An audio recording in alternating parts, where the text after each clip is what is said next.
Welcome to Chamber Talk, brought to you by North Orange County Chamber, where we explore the stories and insights of leaders, business owners and CEOs from various sectors who are making a difference in our community and region. Whether you're tuning in via podcast or joining us via video, we're glad to have you here. I'm Andrew Gregson, your host, and in this episode we're joined by Joe Linz of Century 21 Discovery, who's the founder and CEO. Welcome, Joe, to Chamber Talk. Thank you, Andrew. Thanks for having me. I appreciate that. Now, for those of you who would like to know more about Joe, if you jot down onto our podcast there, you'll see episode 20 is when we last interviewed Joe, and that was in a totally different setting. That was back in your old location. You're right about that. And you'd given us a little room there that we could use our podcast in, and I appreciate that. That's where this all grew from. Thank you. That's right. That was a genesis of it all, wasn't it? It was, and that was December 2022. So since then, you've become a granddad 2 times over, I think. Kids got married, you've moved premises. We have. So let's start with the moving there. That was a big deal. How did that all go for you? So that was a big deal. I got to tell you, to move out of a location that we'd occupied for 30 years. And we moved into the towers. And I've always compared that, Andrew, to the Rams moving from the Coliseum to SoFi Stadium. And that was just a huge, but that was a huge move for us. And it took us a little while to get used to it. And it's a much more modernized space and workspace. And we're just thrilled. We're really happy. And we're also really happy that, the St. Jude Memorial Foundation was able to take over that space, when we left. And just a little bit of technical information. Our lease was up at the end of September, and we actually moved out on September 18th. And to make that move and to go through the tenant improvements in the new spot and all the stuff that we had to do, the team at Century 21 Discovery just did an amazing job, and it was very cool. Now, it's, obviously the Chamber, it's all about business members and things like that. And I want to delve into a little bit more business today rather than just highlighting, the business you're in. Good. So as we're, making a big move like that, administrationally and obviously, logistically, you're the business owner, you're the guy, what types of, challenges did you see? I know it's down the road, but still, it's lifting everything up and putting it down somewhere else. Well, it's interesting. Stephanie, who's our partner and daughter, Stephanie was in charge of the new location. So we both had, we had assignments going on. And so she was in charge of working with the architect and the management at the towers. My job was to orchestrate the move out of our existing building. And we both stayed in our lanes, and we both did what our job was to do. And it son of a gun. When you have a list and you work off that list, stuff gets done.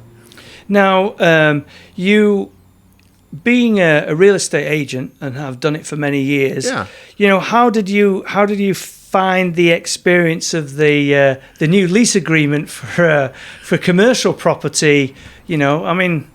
Did you have to do a little bit of negotiating? Are there any tips and tricks you can share with the audience there in case they're doing the same thing? It's interesting that you say that. My specialty has always been, on the residential real estate brokerage side.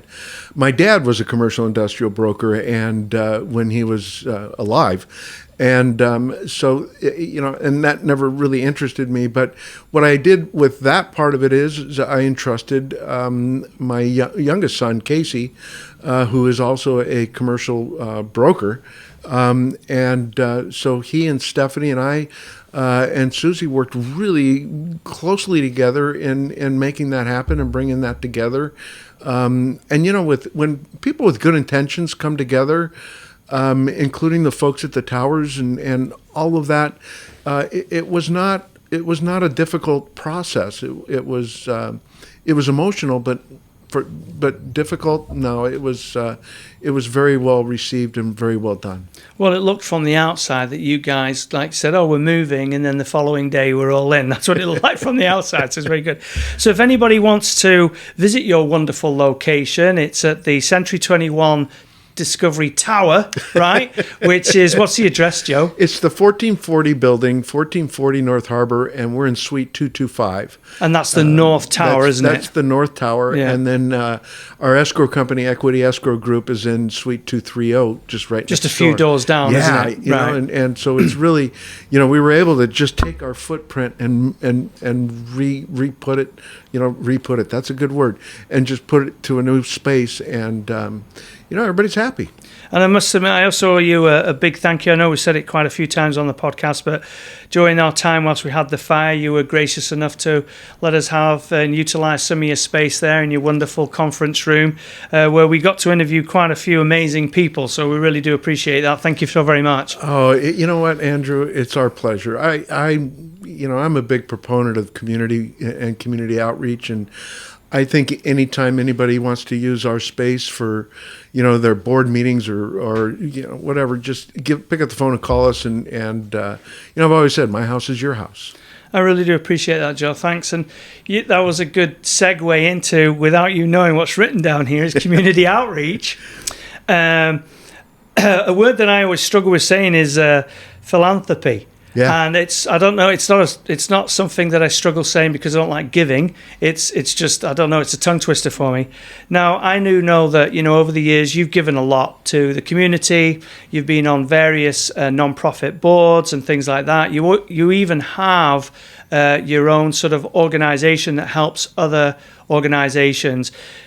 And these things often go untold because we're very humbled by doing it, but I feel that it's only fair that we point this out, and I would love for you to share a little bit about that organisation you started and some of the great things that you've done over the years. Well, thanks, Andrew.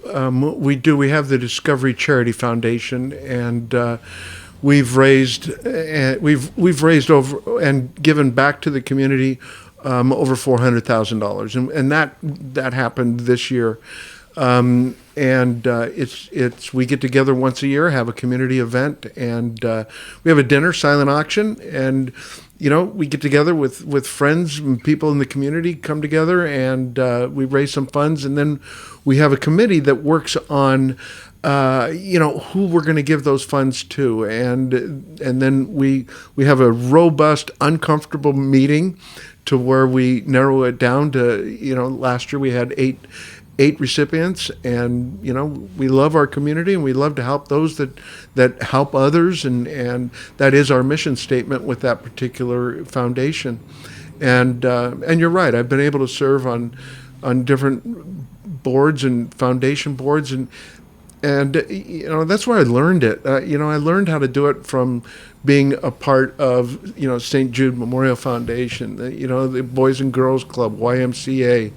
And then Susie was part of WTLC, which is now Radiant. Radiant Futures, right? Yeah, and Stephanie is involved with Hope, and so we're involved in all these different foundations and groups that are helping others grow, and it's just part of giving back to the community. My mom and dad taught me that. Well, it's really great to see too. I mean, it's getting far and few between these days, and it's nice that folks who, they've built their world around the community are able to still give back to the community and able to do it. So that's amazing, and it's one of the. There's only a few things that I admire about you, Joe, but that's definitely one of them. Thank you. So. Again, it's sort of like seems to be flowing quite well today, Joe. From donations and foundations and things like that. Right now, it's on everybody's mind who's up in this area of California for sure about the fires. And we're not going to go into who's, whys, and what fors, but I do have quite a serious question for you, because you are in this world.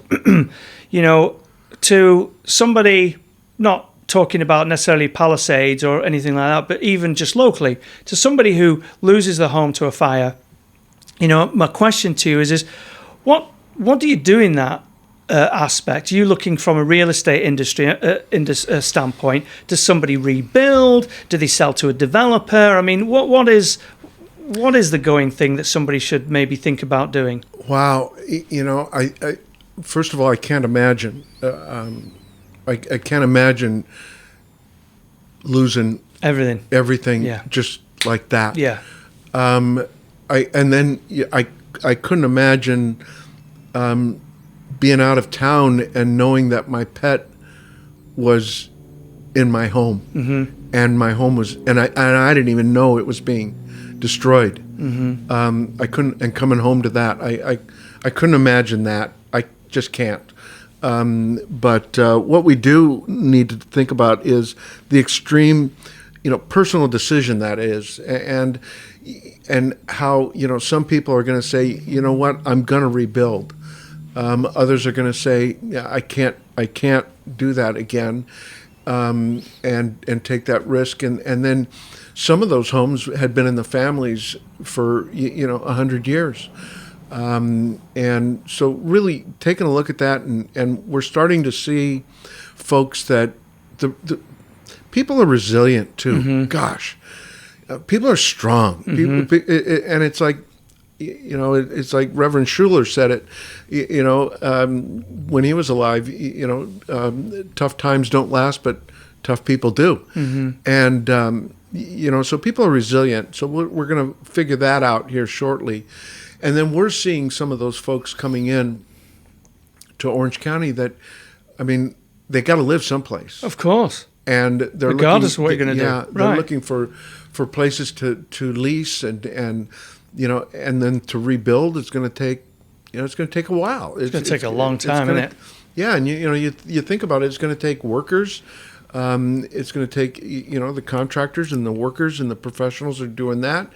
Materials, and then just the magnitude of it all is just it's staggering. And then you still got 9 times out of 10, you still got a mortgage to pay whilst this is going on. It didn't go away. You got that right. They're stopping it for a few days, but you still got that. Right. And now, sorry, go on. Yeah, and you got some, and you do have some moratoriums coming into, and a lot of, assistant and programs that are doing that. But, in the meantime, it's difficult.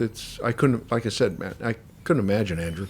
And do you think that the effect overall, in long term, because it's not going to be any time soon, because you've got to clear it all, they've got to go through hazmat stuff, you've got people who want to go clear it in case you can find valuables. It takes a long time. It's daunting. There's not that many cleanup crews who can go in and do it, because it's a huge disaster.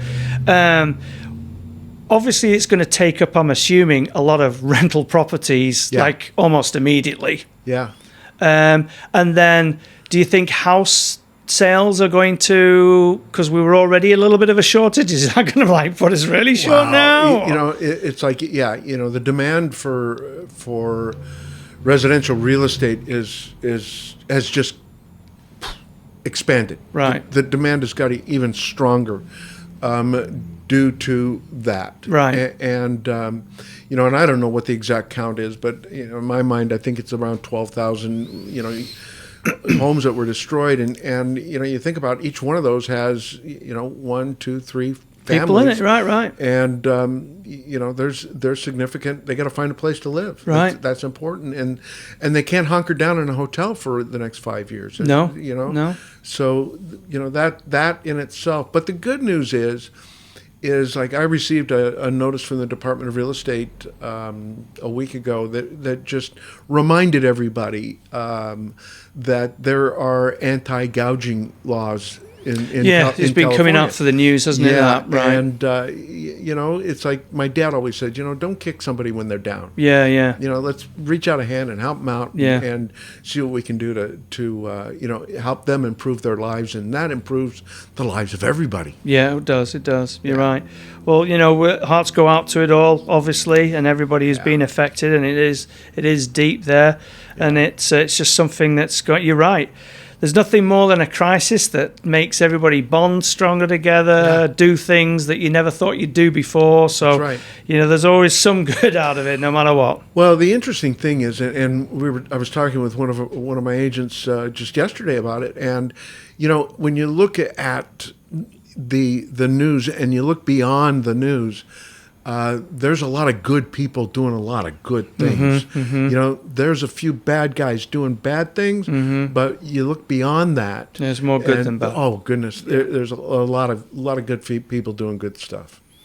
So moving into the real estate industry itself, obviously it's a very dynamic market. Yeah. And over the past few years, I'm sure a lot of people have heard things that have been going on. But I want to go a little bit further out from that and stick more to the business side. Sure. The industry you're in, it's very sort of like now. So to give an example of what I'm meaning is if people are changing the way that they advertise online, you've got to be on it too, right? You're right about that. It's a little bit like my industry, really, with right. the same thing. Whereas a lot of folks, like an attorney, he or she might not have to do that type of thing. What type of adjustments does that do to a business sense? Because you've got you've got everything that's going on anyway. But the thing is with new advertising, marketing things, you've almost got to be on the dot every time. So, Andrew, I am one lucky guy. I don't have to think about that. Right. But Susie, my wife Susie, and everybody would always ask her, what are you going to do when the kids are out of school? And because she stayed home and raised them, and she always said she's going to go back and get her degree. And Susie went back and got her degree in communications, and she understands the marketing game, and that's her passion.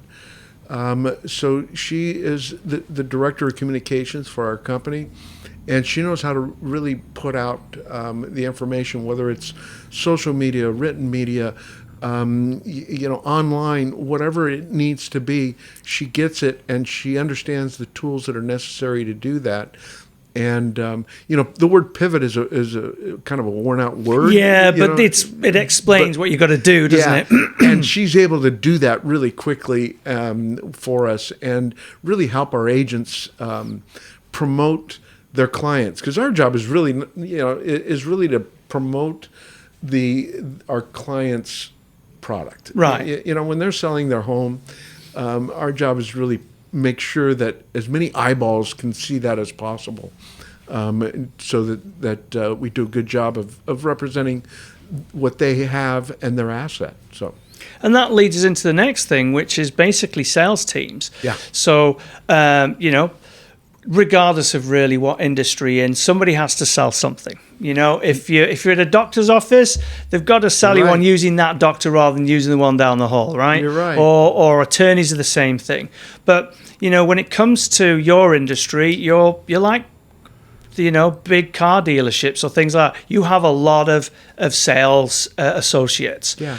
And gathering them sometimes, I would imagine, might be like herding cats. But, you have to continue sharing this wealth of information and also, keep them motivated as a sales team. So what types of things do you have to do to take care of within business to keep that team alive and going? Wow. I'll tell you, first of all, for me, I hire people that I love. and that makes it easier. That makes it much easier. Right. And so when I see somebody's car in the parking lot, it's like I'm anxious to see them and say hi and share thoughts with them. The other thing is it's some of it's luck, some of it's I don't know, but Stephanie, my daughter, is also a broker with us and is also a partner with us. So she is looking at that cutting edge stuff, the cutting edge changes in our industry. I have more of a historical view on stuff, but the thing that I have is I'm really curious. I'm really curious about our business. I'm really curious about real estate, and I'm passionate about it. And so last year was the year of historic change in the real estate industry, and just how agency applies to buyers versus how it applies to sellers, and the differentiation of that. And she was able to guide our company through that change, and that change was just historical.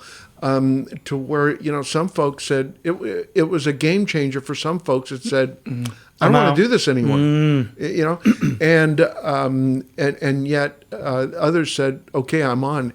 And we really trained heavily on it, and we're comfortable with those changes, and, bring it, because, I learned, she taught, I paid attention, everybody else paid attention, and we come together as a group that really got it.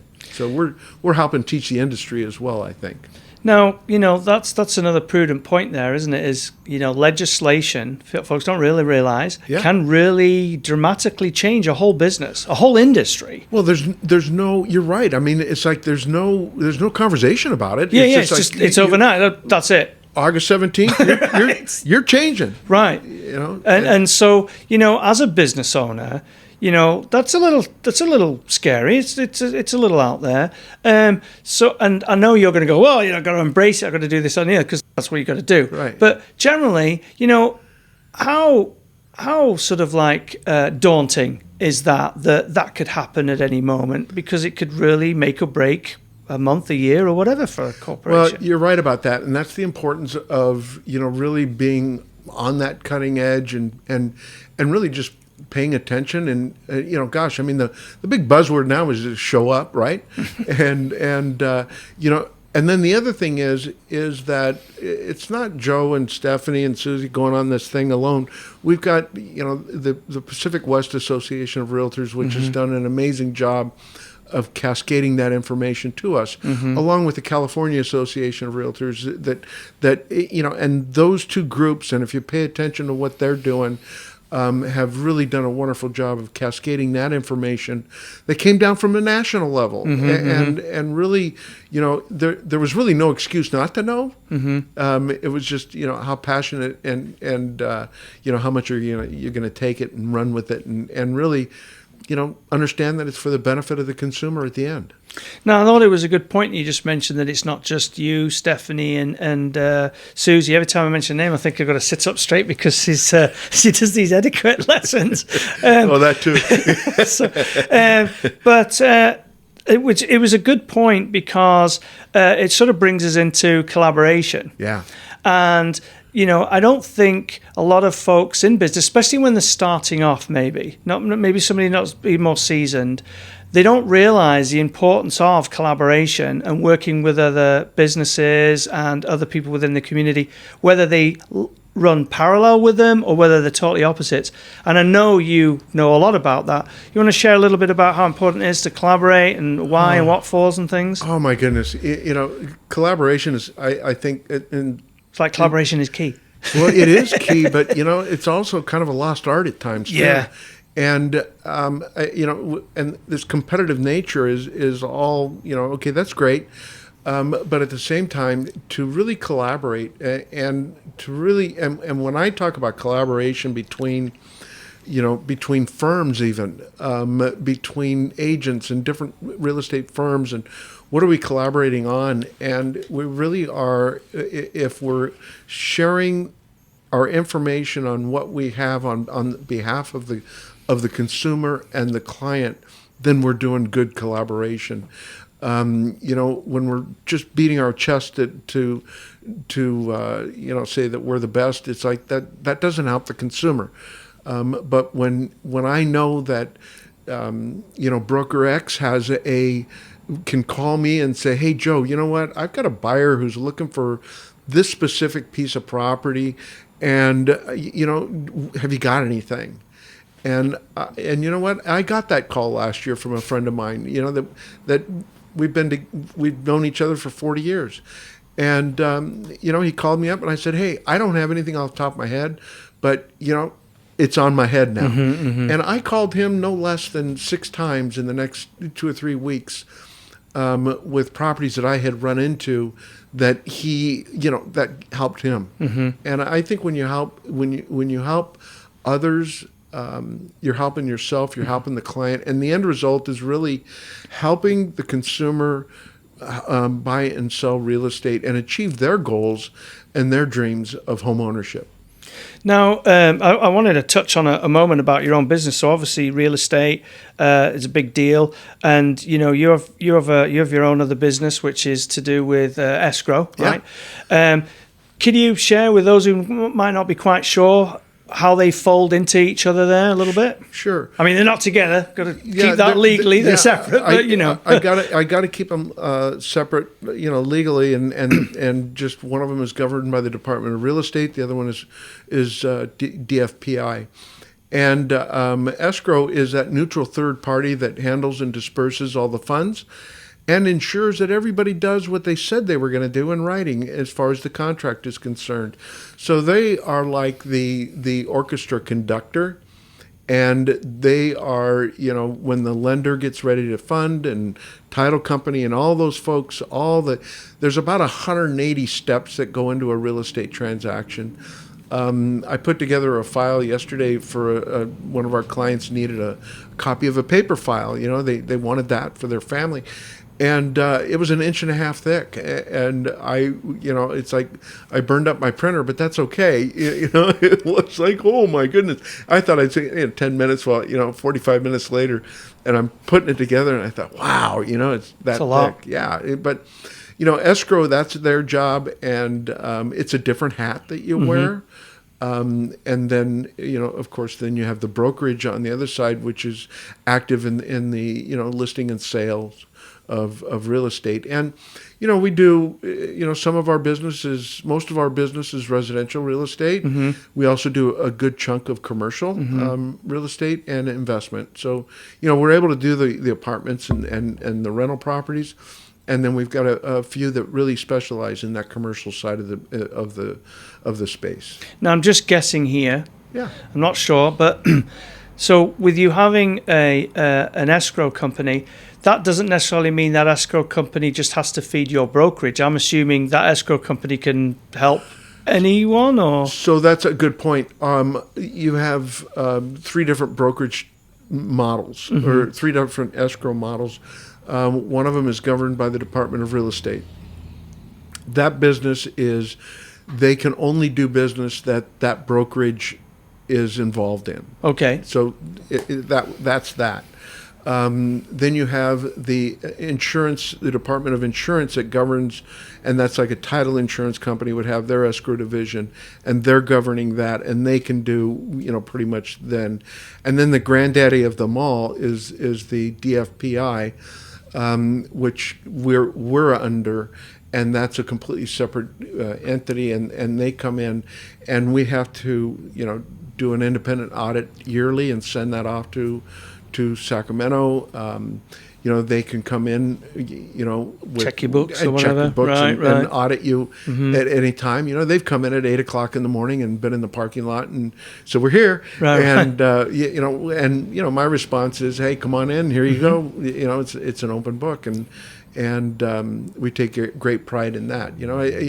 I think if you work really hard to run a good, clean business, you can, sleep better at night, and it's like, well, you can enjoy yourself better because you're not worried about what's going to come out off the other side. It's like my dad again was a big influence, and he was in charge of the credit union at our church one time. It was a small credit union. And, I remember one day, a group wanted to come in and audit, and they knocked on the front door, and he just, come on in, here you go. And everything, of course, was fine. And having that's checks and balances is really, that's necessary too, Andrew. You got to have, the proper checks and balances. So we're going to go to a break right now. Welcome to the Grand Hotel and Suite here in Buono Park. We're literally only a stone's throw away from the 91 freeway and about a mile away from the 5 freeway. Literally located off Beach Boulevard.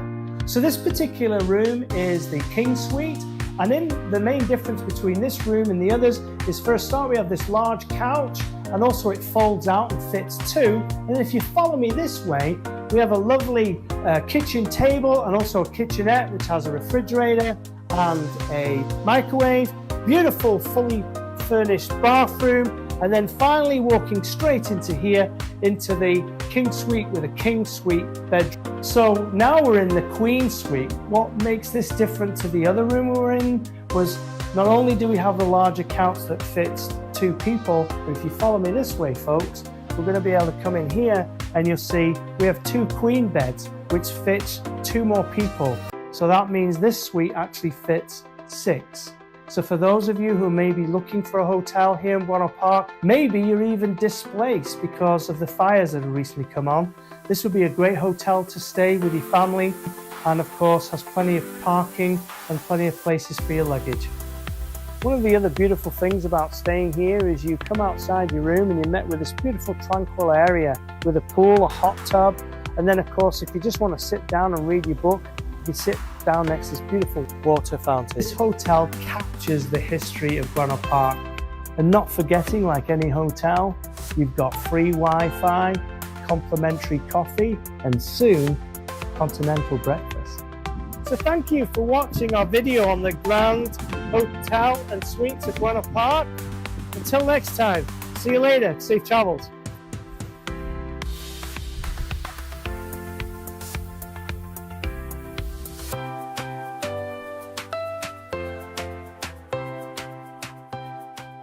So, Joe, you did mention a little bit of, we were talking about collaboration a couple of minutes ago. Yeah. And I would like to sort of ask you as a business member, how does the chamber fit into your business? Man, the chamber is really what I look for, is the bringing different businesses together and getting us in the same room and letting us just get to know each other. How do we complement each other's business? How do I help somebody grow their business? How do they help me grow my business? And that's kind of what it's all about, is really helping each other grow, and you're the catalyst for that. And the chamber is by far the catalyst for bringing those people together and really being that cog, that center of the wheel, to where, when somebody needs something and it's like, what do they call, it's like, where would you go get your hair cut? Where's a good meal? Where's, or somebody new coming into town, and the chamber is just plays a vital role in that. And I know that footprint has changed, over the years as well. But, I'm grateful for I don't adapt to change well. I don't like change, but, I'm grateful for change. I'm grateful that the medical profession is different than it was 10 years ago. We're curing things they're curing things that we're couldn't be cured about then. Right. Yeah. Right. And, I think everything, for the most part, we're trying to strive and become better at what we do. And, when I go to a chamber event, I've never walked out saying, that was a waste of time. But the other thing is that I've always met a new friend, and somebody that I could always call on the phone and say, hey, listen, can you help me with this? Or I've got somebody interested in this, and I know that that you do whatever, and I think those are all just critical moments in time that we come together and network. That's good. I'm glad it works for you, Joe. Thank you. That it'd be terrible to have somebody on and they'd say, "Oh, it's terrible." Anyway. Well, but Andrew, I know you well enough that I know how hard you work, and I know what keeps you up at night, and I know that you take it very seriously. And when somebody takes it seriously, they show up and they work hard to make it better and better and better. And every day is a just working towards bettering those around you. And a rising tide raises all ships or all boats, and I think you play a big role in that, and I think Chamber plays a big role in that as well. Thank you, Joe. Appreciate it. So another big thing that you do, and if anybody ever follows Joe on his social media or even see what he does, is obviously you're into keeping yourself fit, keeping yourself healthy, and one of the things is you're proud that you're clocking up so many miles on your two legs, not on your car. Yeah. You want to share a little bit about how that rolls into your work life too, and general life as being a granddad, husband, father. Susie and I have really adopted a routine to where we get up in the morning and we begin our day with a workout. And she's working on the Miracle Morning right now, and which is really another concept and a cool deal that she's working on six items each morning, and it's everything from the mindset to physical activity, and we go to the gym, and I think a body in motion stays in motion, and I remember there was a guy who lived across the street from me many years ago, and I had a Model A, and he was like, wow, and I said, come on, get in, let's go for a ride, and he couldn't get in, and the disappointment in his look on his face was like, wow. And I think for goals it's important. So last year, my goal was 450 miles. And I got into about July, and I knew I was going to hit it, and I raised it up to 501 and hit the 503 mark at the end of the year. In 2025, my goal is 600 miles. And I think that it's good for, not only the mind, but it's good for your physical as well, and spiritually. I think it's important to pay attention to what you're thinking, and that gives you the opportunity to do that. So 600 miles, what are you averaging? Do you do this 5 days a week, 7 days a week? No, I'm out there 3 to 5 days a week, and if I do Monday, Wednesday, and Friday. And then the goal is, at that point, if you do the numbers, it's 50 miles a month. So you're breaking it down to about 12, 13 miles a week. And then in order to do that, I knew that I had to take a day, Saturday or Sunday, and, get in another 3 or 4 miles. And Fullerton is such a great place. Yeah, you got some good with walking the trails, paths, man. The trails, that's true. And I think I hit every square foot of trails last weekend when I did that 15 miler. But right. That's unique. The last time I did that many miles was in 2013, and I was looking at that last night. I was because I've been doing it for a long time. Now, another part of health, and I hope you don't mind me asking you about it, but every now and again you'll go on a retreat. Yeah. It's a religious retreat. Yeah.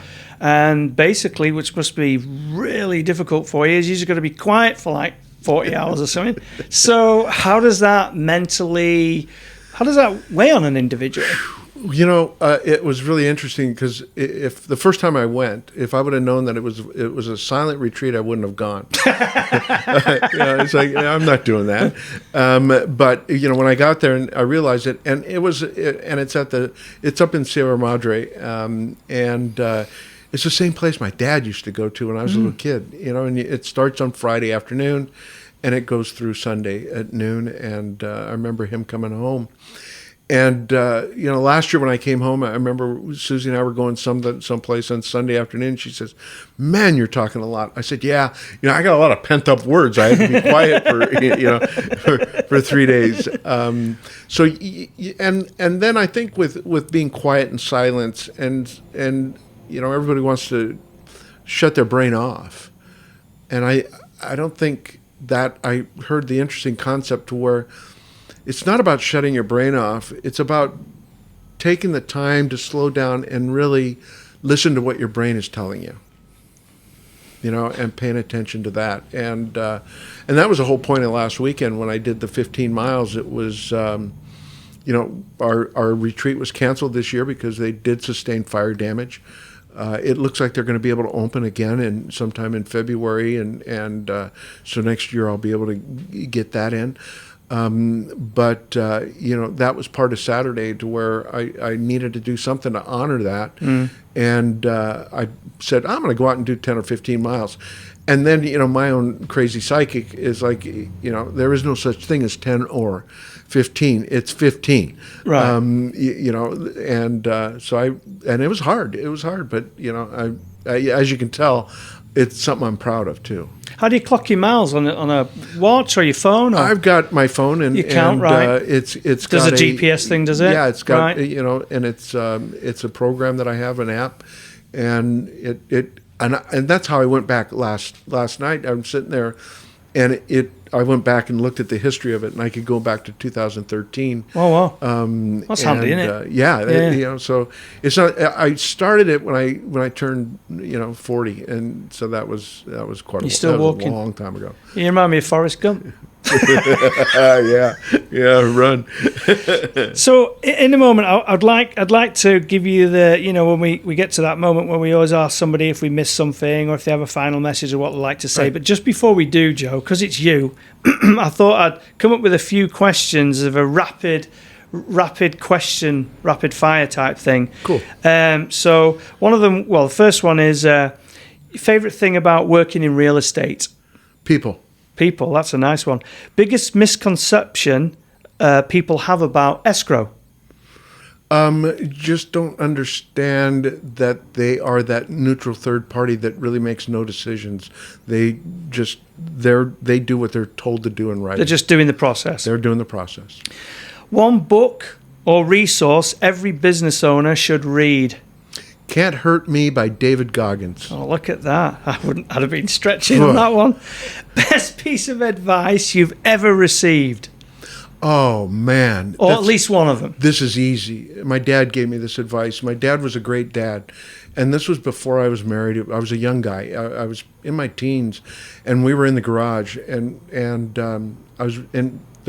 I had 5 brothers and sisters, so it wasn't a little family. But my dad and I were in the garage, and I said, "Hey, Dad," I said, "what's it take to be a really good parent?"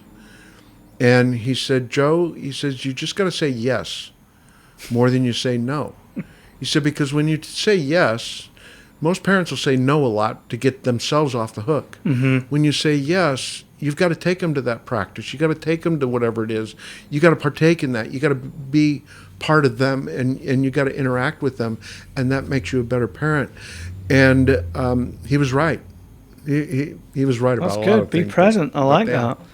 So, Joe, as we're wrapping up, any final thoughts? Anything that we've missed? Anything you'd like to share with the audience today? I don't know, Andrew. It's just I'm blessed to be able to go on the travels that I go on, and I don't mean traveling physically. It's just that journey of life. I've got a great family that I'm able to work with and be with, and a wife who I think she still likes me, and that's pretty cool. But just having direction and, being able to be involved and being in a business to where, I'm not physically being taxed to where, you retire to save the body. Mm-hmm. No, I get to keep going as long as I'm relevant. And that's the big key, and contributing, and that's my big deal. Is I just want to stay vibrant and relevant and contribute to those around me, and do what I can to make Fullerton and North Orange County and the world a better place, and that I enjoy doing. Well, I think the world's definitely a better place with you in it than without you, Joe. So I definitely appreciate everything you do for us as well. Charge on. Charge on, there you go. Thank you, Joe. And thank you to everybody who's been watching or listening. If you've enjoyed today's episode, don't forget to like, subscribe, and share. Stay tuned for more inspiring conversations on Chamber Talk by visiting nocchamber.com and select Listen to Chamber Talk or select Podcast at the top of the page. Until next time, stay inspired and keep making an impact.